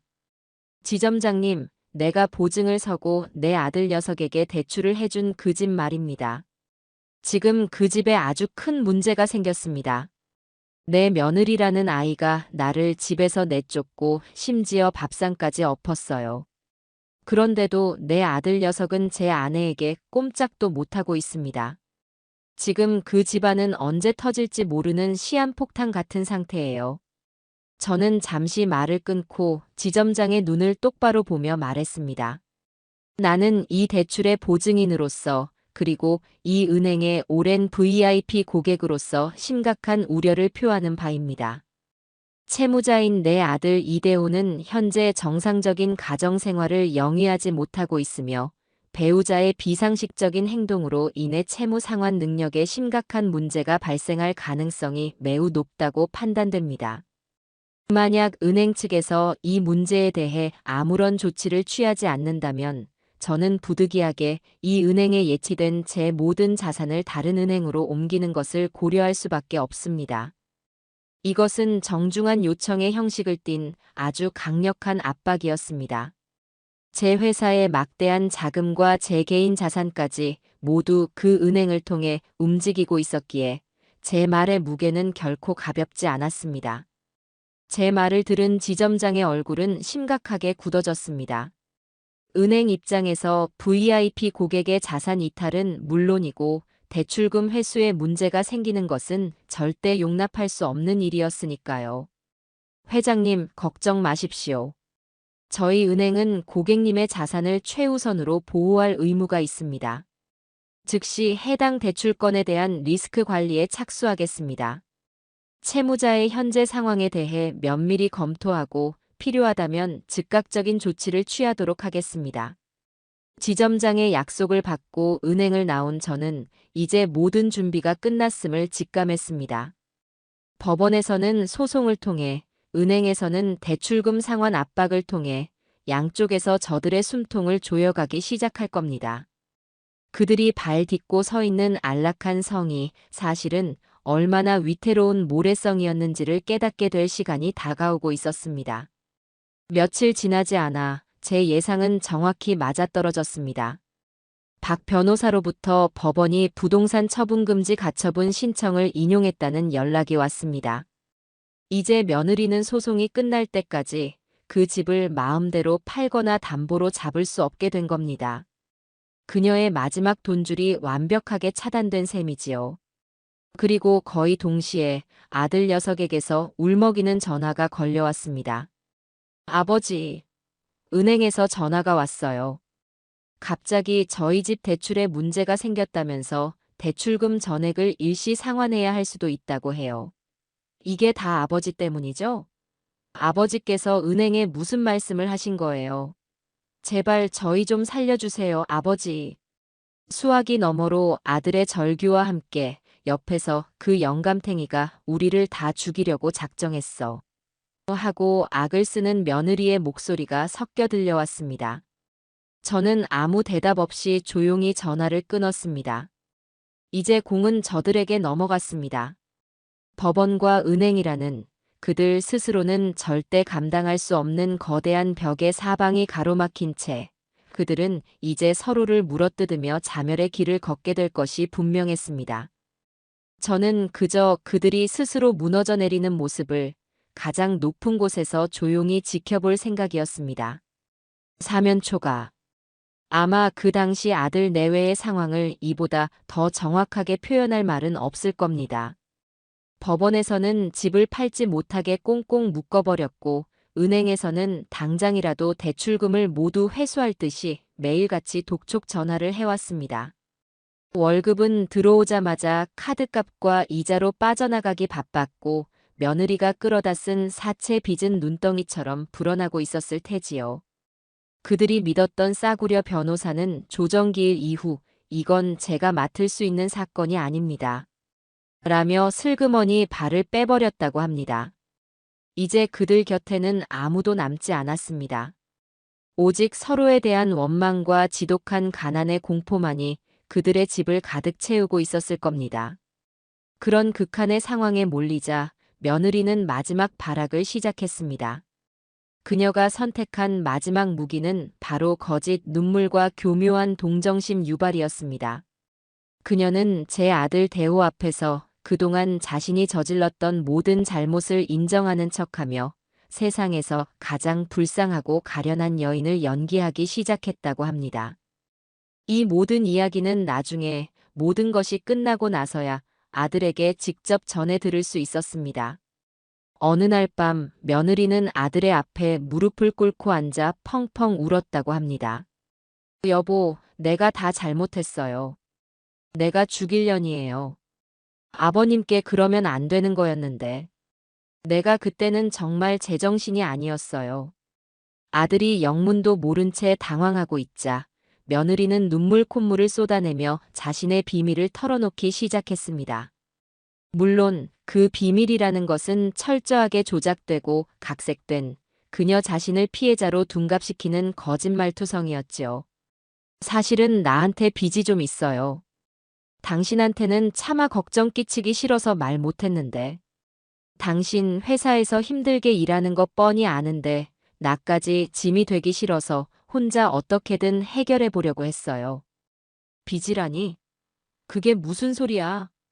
당신 사업 자금에 보태주고 싶어서 친구 말만 믿고 주식에 손을 댔는데 그게 이렇게 될 줄은 몰랐어요. 원금만이라도 찾아보려고 무리하다가 빚이 눈덩이처럼 불어났어요. 그래서 나도 모르게 아버님께 예민하게 굴었던 거예요. 돈 문제 때문에 매일 밤 잠도 못 자고 이러다 우리 가족 다 길바닥에 나앉는 거 아닌가 하는 공포에 시달리다 보니 나도 모르게 아버님을 원망하게 됐던 거예요. 여보, 미안해요. 정말 미안해요.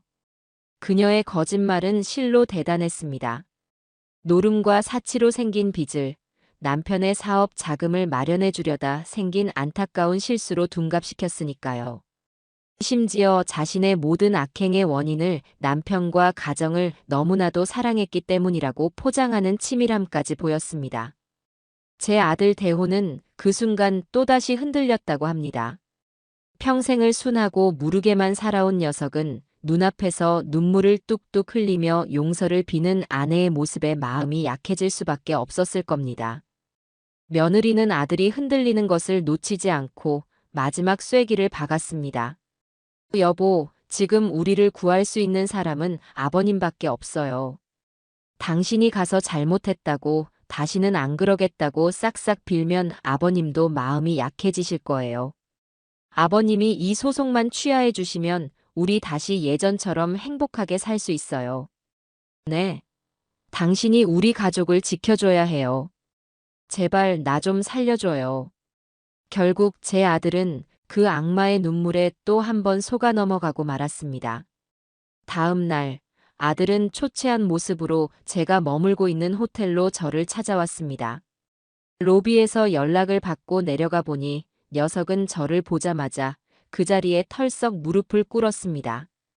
아버지, 제가 잘못했습니다. 제가 죽일 놈입니다. 제발 이 소송 좀 멈춰주세요. 혜정이가 다 잘못했다고 빌고 있어요. 다시는 안 그런다고 아버님 정말 친아버지처럼 잘 모시겠다고 약속했어요. 저는 무릎 셔츠 꿇고 있는 아들을 차가운 눈으로 내려다보았습니다. 이 녀석의 눈에는 진심 어린 반성보다는 아내의 거짓말에 놀아나 이 위기만 모면하려는 절박함이 더 크게 담겨 있었습니다. 저는 깊은 한숨을 내쉬었습니다. 이제 때가 왔다고 생각했습니다. 이 녀석의 눈을 영원히 뜨게 해줄 마지막 충격 요법을 써야 할 때가 말입니다.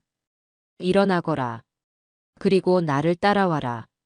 저는 아들을 데리고 호텔 방으로 올라왔습니다. 아들은 여전히 어쩔 줄 몰라 하며 제 뒤를 따랐습니다. 방에 들어온 저는 금고 안에 고이 보관해 두었던 서류 봉투, 바로 최 부장이 가져다 주었던 그 보고서를 꺼내 테이블 위에 던졌습니다. 너는 아직도 네 마누라가 어떤 여자인지 모르는 모양이구나. 내가 오늘 네 눈을 제대로 뜨게 해주마. 한번 읽어보거라. 아들은 영문도 모른 채 떨리는 손으로 봉투를 열어 서류를 꺼내 들었습니다. 첫 장을 읽어 내려가던 아들의 얼굴이 하얗게 굳어지기 시작했습니다. 며느리의 카드빚 내역, 친정으로 빼돌린 돈의 액수, 그리고 불법 노름 사이트의 이름이 적힌 페이지를 넘길 때마다 아들의 손은 격렬하게 떨렸습니다. 수억 원에 달하는 사채 내역을 확인했을 때 아들은 이게 뭐야? 이게 다 사실이야? 하고 중얼거리며 저를 쳐다보았습니다. 저는 아무 대답 없이 서류 뭉치 가장 아래에 있던 마지막 증거를 꺼내 아들의 눈앞에 내밀었습니다. 바로 며느리가 친정어머니와 나눈 저를 저주하는 내용이 담긴 문자 메시지였습니다. 차라리 저 영감 어디 아파서 드러눕기라도 했으면 좋겠어. 아니면 확. 그 문장을 읽은 순간 아들의 눈빛이 완전히 무너져 내렸습니다. 충격, 배신감, 분노, 절망. 세상의 모든 부정적인 감정이 그 얼굴에 담겨 있었습니다. 아들은 서류를 손에 쥔 채 그 자리에 주저앉아 마치 어린아이처럼 엉엉 울기 시작했습니다. 자신이 믿었던 아내의 모든 것이 거짓이었다는 사실, 자신이 철저하게 이용당했다는 사실, 그리고 그 거짓에 속아 제 아비의 가슴에 대못을 박았다는 죄책감이 한꺼번에 몰려왔을 겁니다. 저는 울고 있는 아들을 가만히 내려다보다가 조용히 말했습니다. 이제 알겠느냐? 네가 지난 몇 년간 어떤 여자와 함께 살아왔는지. 저 여자는 너를 사랑한 것이 아니야. 너를, 그리고 나를 자신의 욕심을 채우기 위한 도구로만 생각했을 뿐이다. 저 여자는 네 인생을 거덜낼 기생충 같은 존재야. 한참을 울던 아들은 눈물을 닦고 자리에서 일어섰습니다. 그의 눈에는 더 이상 나약함이나 동정심은 남아있지 않았습니다. 대신 차갑고 단단한 분노와 결의가 자리 잡고 있었어요. 그는 서류를 챙겨 들고 제게 허리를 깊이 숙였습니다. 아버지 죄송합니다. 정말 죄송합니다. 그리고는 아무 말 없이 방을 나섰습니다. 저는 그 뒷모습을 보며 이 길고 지독했던 싸움이 드디어 끝을 향해 가고 있음을 직감했습니다. 아들은 이제 더 이상 과거의 어리석은 아들 대호가 아니었습니다.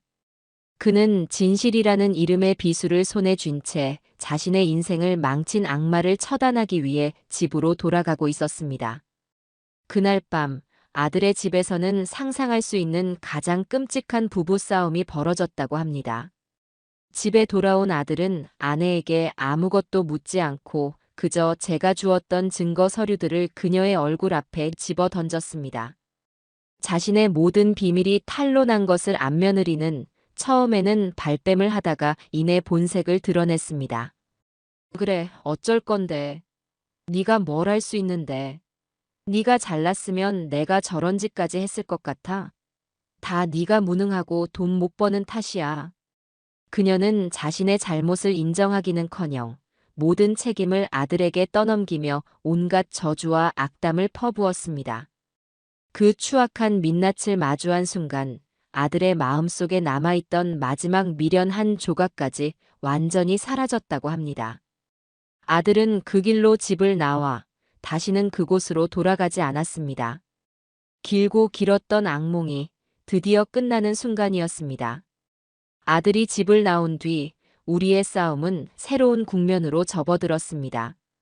이제는 더 이상 저 혼자만의 외로운 싸움이 아니었습니다. 제 곁에는 모든 진실을 알게 된 아들이 있었고 우리는 부서진 부자 관계를 회복하기 위한 첫걸음을 법정에서 함께 내딛게 되었습니다.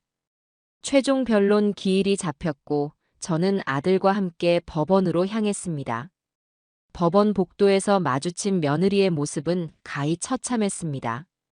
값비싼 명품으로 치장했던 모습은 온데간데 없고 도끼만 남은 얼굴은 푸석했으며 눈은 불안감으로 초점 없이 흔들리고 있었죠. 그녀의 옆에는 이제 변호사도 없었습니다. 혼자였습니다.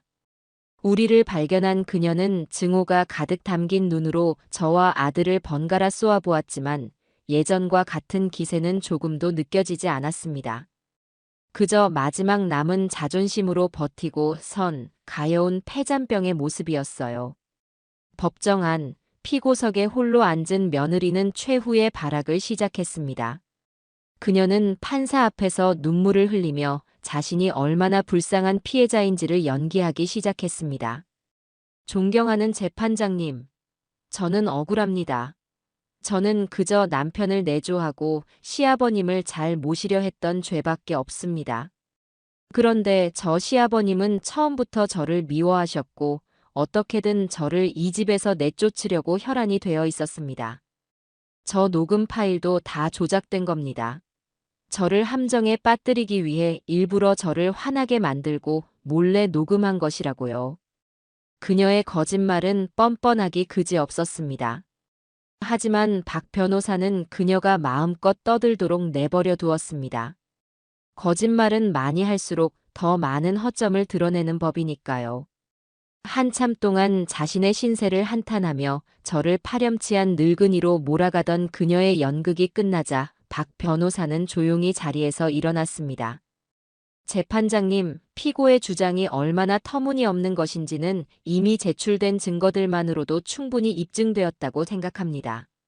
하지만 오늘 이 자리에서 피고의 모든 거짓말에 종지부를 찍어줄 결정적인 증인이 있습니다. 바로 원고의 아들이자 피고의 남편인 이대호 씨입니다. 박 변호사의 말이 끝나자 방청석에 앉아있던 아들이 천천히 자리에서 일어나 증인석으로 걸어 나갔습니다. 며느리는 아들이 증인석에 서는 것을 보고는 경악을 금치 못하는 표정이었습니다.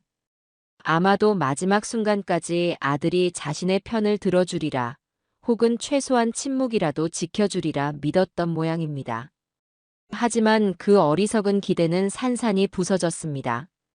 증인, 피고 구혜정 씨는 증인의 사업 자금을 마련해주기 위해 주식 투자를 했다가 빚을 졌다고 주장하는데 사실입니까? 아들은 고개를 저으며 낮고 분명한 목소리로 대답했습니다. 아닙니다. 제 아내는 단 한 번도 제 사업 자금에 대해 이야기한 적이 없습니다. 오히려 제가 회사에서 받아온 월급과 상여금을 전부 가져가 어디에 썼는지조차 제대로 알려주지 않았습니다. 그렇다면 피고가 원고, 즉 증인의 아버님을 모욕했을 때 증인은 그 사실을 몰랐습니까? 아들은 고개를 떨구었습니다. 그의 목소리에는 깊은 죄책감이 묻어나왔습니다. 알고 있었습니다. 제 눈앞에서 제 아내가 아버지의 밥상을 걷어차고 뜨거운 국물을 쏟아붓는 것을 똑똑히 봤습니다. 하지만 저는 아무것도 하지 못했습니다. 아내가 무서워서 그저 이 상황만 넘기면 괜찮아질 거라는 어리석은 생각에 아버지를 외면했습니다. 저는 아들로서, 인간으로서 해서는 안 될 짓을 저질렀습니다. 아들의 고백에 법정안은 술렁이었습니다. 며느리는 거짓말. 여보, 당신 지금 무슨 소리 하는 거야? 저 영감이 당신을 꼬드긴 거지.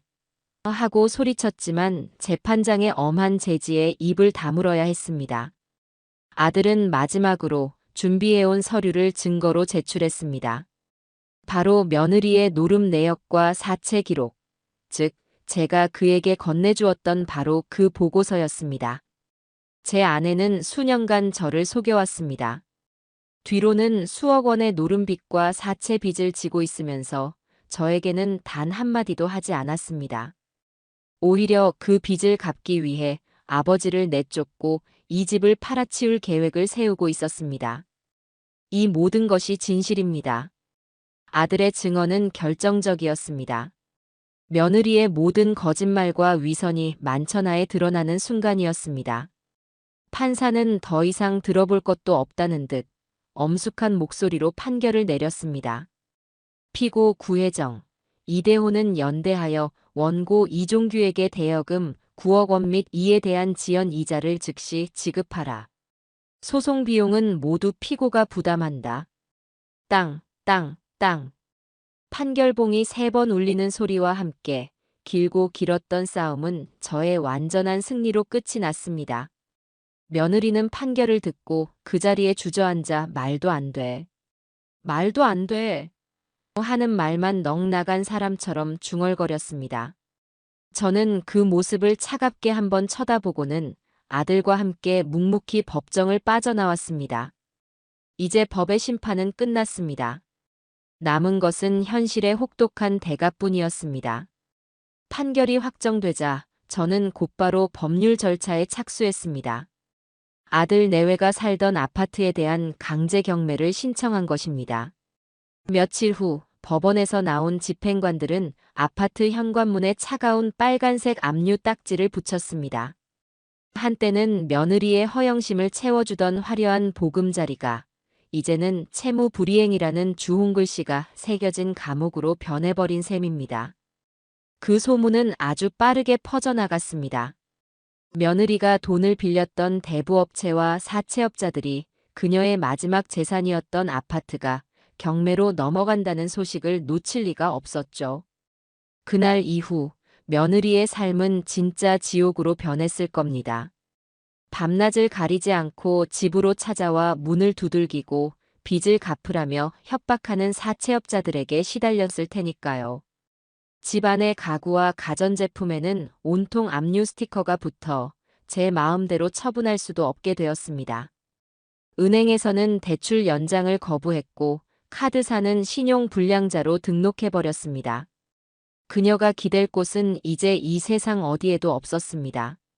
마침내 아파트의 경매 기일이 잡혔습니다. 저는 박 변호사와 함께 경매 법정으로 향했습니다. 제가 직접 경매에 참여하겠다고 했을 때 박 변호사는 조금 놀라는 눈치였습니다. 회장님, 굳이 직접 나서지 않으셔도 되는데 말입니다. 다른 사람에게 낙찰받게 하고 저희는 배당금만 챙겨도 충분합니다. 아니, 내가 직접 마무리해야겠네. 시작을 내가 했으니 끝도 내 손으로 맺어야지. 그리고 저 집은 원래 내 돈으로 산 내 집이야. 잠시 다른 사람에게 맡겨뒀던 내 물건을 되찾아오는 것뿐일세. 경매는 생각보다 싱겁게 끝났습니다. 몇몇 사람이 입찰에 참여했지만 제가 시세보다 조금 높은 가격을 부르자 모두 포기했습니다. 그렇게 아파트는 다시 제 소유가 되었습니다. 제 평생의 땀과 눈물이 담긴 돈으로 지었던 그 집을 저는 다시 제 손으로 되찾아온 것입니다. 모든 법적 절차가 끝나고 집행관들이 집 안에 남아있던 며느리의 마지막 짐들을 밖으로 드러낸 후에야 저는 열쇠를 받아들고 홀로 그 집에 들어섰습니다. 집 안은 텅 비어 있었습니다. 화려했던 가구와 장식품들이 모두 사라진 공간은 휑하고 을씨년스러웠습니다. 하지만 동시에 그동안 저를 짓누르던 무겁고 불쾌한 공기도 함께 사라진 듯 했습니다. 저는 천천히 집 안을 둘러보았습니다. 제가 잠시 머물렀던 작은 방, 며느리가 아내의 유품을 버렸던 베란다, 그리고 손주 녀석이 제 가슴에 비수를 꽂는 말을 내뱉었던 거실까지. 모든 공간에 아프고 쓰라린 기억이 배어 있었습니다. 마지막으로 저는 거실 한가운데 바로 그날 며느리가 밥상을 걷어찼던 바로 그 자리에 멈춰 섰습니다. 그리고는 바닥에 가만히 주저앉았습니다. 창밖으로 들어오는 저녁 햇살이 텅 빈 거실을 길게 비추고 있었습니다. 저는 눈을 감고 지난 몇 달간의 일들을 천천히 되짚어 보았습니다. 분노와 배신감으로 시작되었던 싸움. 하지만 그 끝에서 제가 얻은 것은 단순히 돈이나 집이 아니었습니다. 저는 잃어버렸던 아들을 되찾았고 아버지로서의 제 자신을 되찾았습니다. 저는 가방에서 보온병에 담아온 따뜻한 차를 꺼내 종이컵에 따라 한 모금 마셨습니다. 쌉쌀하면서도 따뜻한 기운이 온몸으로 퍼져나갔습니다. 저는 텅 빈 공간을 둘러보며 나지막이 혼잣말을 했습니다. 일하면 한 그릇에 집 한 채가 날아갔으니 세상에서 가장 비싼 라면이었구나. 그 말 속에는 더 이상 분노나 증오는 담겨 있지 않았습니다.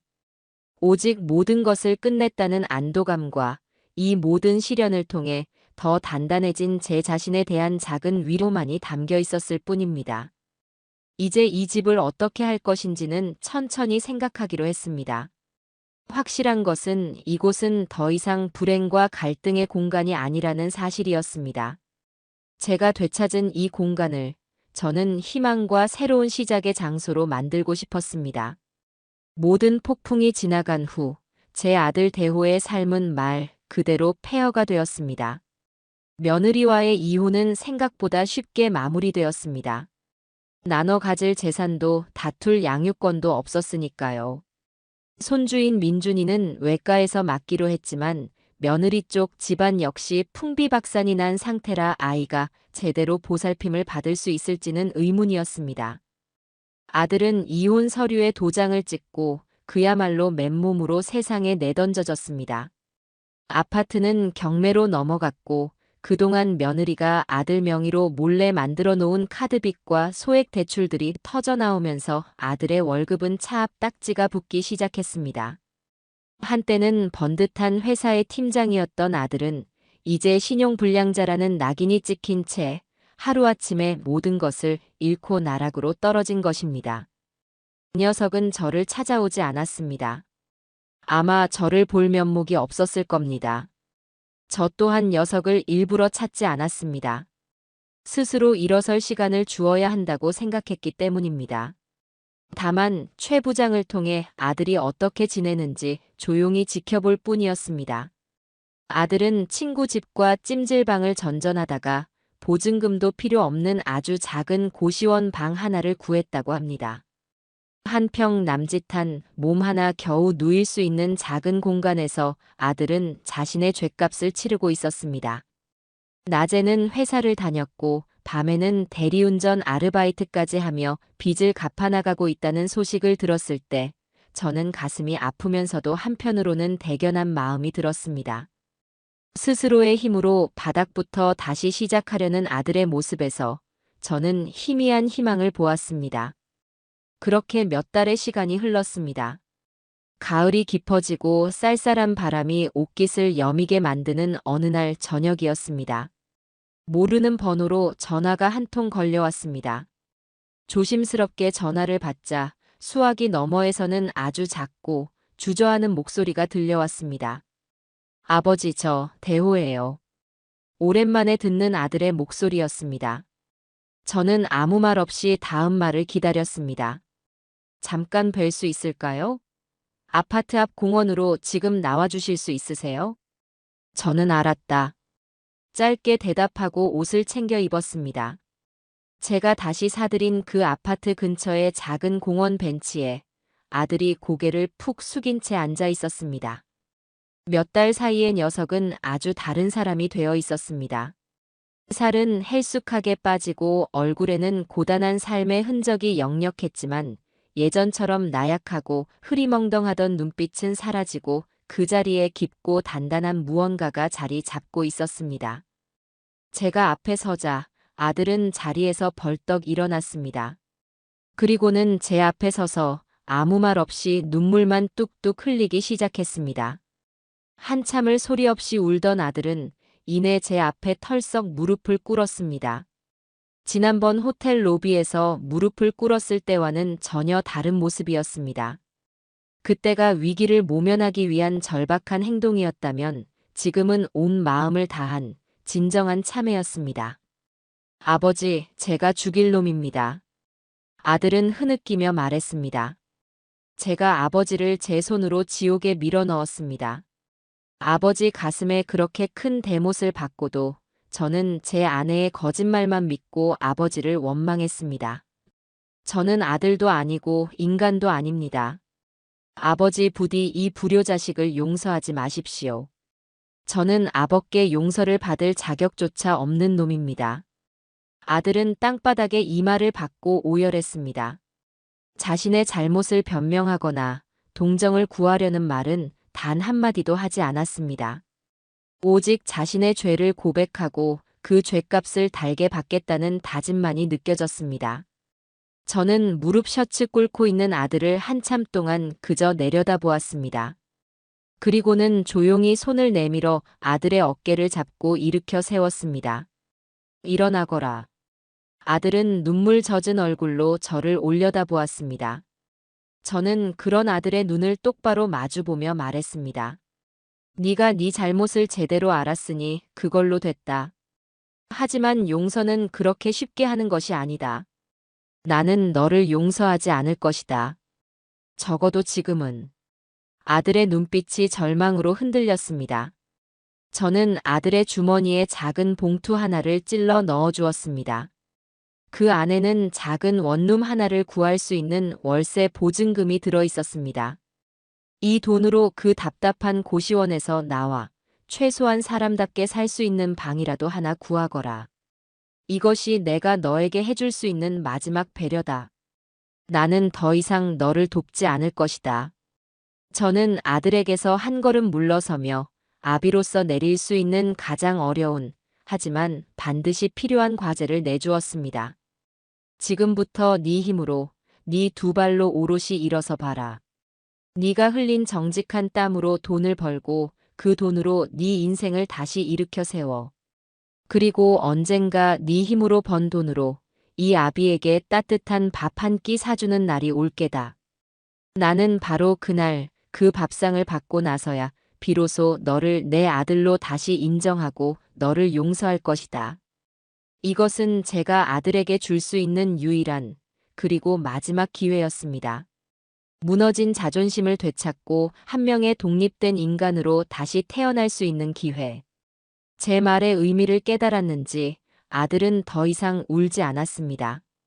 대신 굳은 결심이 담긴 눈빛으로 저를 향해 고개를 깊이 숙였습니다. 네, 아버지. 꼭 그렇게 하겠습니다. 반드시 제 힘으로 아버지께 떳떳한 아들이 되어 돌아오겠습니다. 그날 이후 아들은 제 앞에서 사라졌습니다. 하지만 저는 알고 있었습니다. 그 녀석이 어디선가 제 약속을 지키기 위해 이를 악물고 고된 하루하루를 버텨내고 있다는 것을요. 저는 그저 묵묵히 제 아들이 진짜 남자가 되어 돌아올 그날을 기다리기로 했습니다. 그것이 아무리 오랜 시간이 걸린다 할지라도 말입니다. 시간은 묵묵히 제 갈 길을 갔습니다. 계절이 4번 바뀌고 아들이 제 앞에서 사라진 지 꼭 1년이 되는 가을날이었습니다.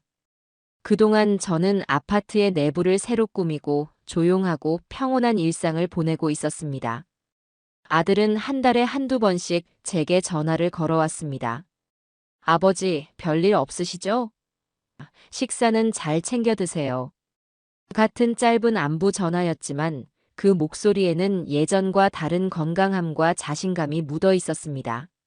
그 녀석은 자신의 근황에 대해 자세히 말하지 않았고 저 또한 묻지 않았습니다. 우리는 그저 서로가 잘 버텨내고 있음을 목소리를 통해 확인할 뿐이었습니다. 그러던 어느 날 최 부장이 저를 찾아왔습니다. 그는 작은 보고서 하나를 제게 내밀었습니다. 바로 며느리였던 구혜정의 근황에 대한 것이었습니다. 저는 궁금하지 않다고 손사래를 쳤지만 최 부장은 그래도 알아두셔야 할 것 같다며 보고서를 테이블 위에 올려놓고 갔습니다. 한참을 망설이다 저는 마지못해 보고서를 펼쳐보았습니다. 그녀의 삶은 예상대로 처참하게 무너져 있었습니다. 사채업자들에게 쫓겨 서울을 떠나 지방의 한 작은 도시로 도망쳤다고 합니다. 그곳의 허름한 식당에서 설거지를 하며 생계를 이어가고 있지만 여전히 노름을 끊지 못해 번 돈마저 모두 탕진하고 있다는 것이었습니다. 그녀를 빚더미에 앉게 만들었던 친정 역시 공장이 최종 부도 처리되면서 뿔뿔이 흩어졌고 이제는 그녀를 받아주는 가족조차 없다고 했습니다. 보고서 마지막에는 최근에 찍힌 듯한 그녀의 사진이 한 장 붙어 있었습니다. 화려했던 과거는 흔적도 없이 사라진 삶에 지치고 도끼만 남은 낯선 여자의 얼굴이었습니다. 저는 아무런 감정 없이 보고서를 덮었습니다. 동정심도 미움도 들지 않았습니다. 그저 자신이 뿌린 씨앗을 스스로 거두고 있을 뿐인 한 인간의 당연한 말로라고 생각했습니다. 보고서를 서랍 깊숙이 넣고 잊어버릴 무렵 아들에게서 전화가 걸려왔습니다. 평소와는 다른 조금은 상기되고 긴장한 듯한 목소리였습니다. 아버지, 저 대호예요. 혹시 오늘 저녁에 시간 괜찮으세요? 왜 그러느냐? 제가 아버지께 저녁을 한번 대접하고 싶어서요. 대단한 곳은 아니고 그냥 제가 사는 작은 방인데 괜찮으시겠어요? 1년 만에 드디어 그날이 온 것입니다. 저는 떨리는 마음을 애써 감추고 담담한 목소리로 대답했습니다. 그러마. 주소를 보내거라. 아들이 보내준 주소는 제가 사는 아파트에서 그리 멀지 않은 낡은 다세대 주택이 밀집한 동네였습니다. 가파른 언덕을 올라 그가 알려준 3층 옥탑방 문 앞에 섰습니다. 작고 낡은 문이었지만 깨끗하게 닫혀 있는 것을 보니 그가 어떻게 살아왔는지를 짐작할 수 있었습니다. 문을 두드리자 곧이어 문이 열리고 훌쩍 성장한 제 아들이 서 있었습니다. 1년 만에 마주한 아들은 완전히 다른 사람이 되어 있었습니다.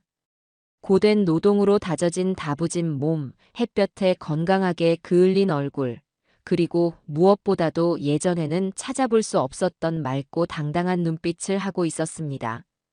그 녀석의 손은 온통 굳은 살이 박여 있었지만 제게는 그 어떤 보석보다도 값지고 아름다워 보였습니다. 아버지, 오셨어요. 누추하지만 들어오세요. 아들이 안내한 옥탑방은 아주 작고 소박했지만 먼지 하나 없이 깨끗하고 정갈했습니다. 방 한가운데에는 작은 교자상이 차려져 있었고 그 위에는 아들이 직접 만들었음이 분명한 음식들이 정성스럽게 놓여 있었습니다. 뜨끈한 김이 나는 밥과 소박한 김치찌개, 그리고 계란말이와 나물 몇 가지가 전부였지만 제게는 세상 그 어떤 진수성찬보다도 더 푸짐해 보였습니다. 변변치 못하지만 많이 드세요, 아버지. 아들은 제 앞에 수저를 놓아주며 쑥스러운 듯 말했습니다. 저는 아무 말 없이 자리에 앉아 아들이 떠준 밥을 한 술 크게 떴습니다. 그리고 천천히, 아주 천천히 밥을 씹었습니다. 무슨 맛이었는지 기억나지 않습니다. 그저 목이 메어 밥을 삼키는 것조차 힘들었습니다. 아들은 맞은편에 앉아 제가 밥 먹는 모습을 조마조마한 표정으로 지켜보고 있었습니다. 제가 말없이 밥 한 그릇을 다 비우자 아들은 조심스럽게 입을 열었습니다. 지난 1년 동안 건설 현장에서 일했습니다. 아버지가 평생을 바치셨던 그곳에서 저도 땀 흘리며 돈을 벌었습니다. 아직 빚이 다 남았지만 그래도 이젠 누구의 도움 없이도 제 힘으로 살아갈 자신이 생겼습니다. 그리고 오늘 제가 처음으로 제 힘으로 번 돈으로 아버지께 밥상을 차려드렸습니다. 약속을 지켰습니다, 아버지. 아들의 눈시울이 붉어졌습니다. 저는 숟가락을 내려놓고 맞은편에 앉은 아들의 얼굴을 가만히 바라보았습니다.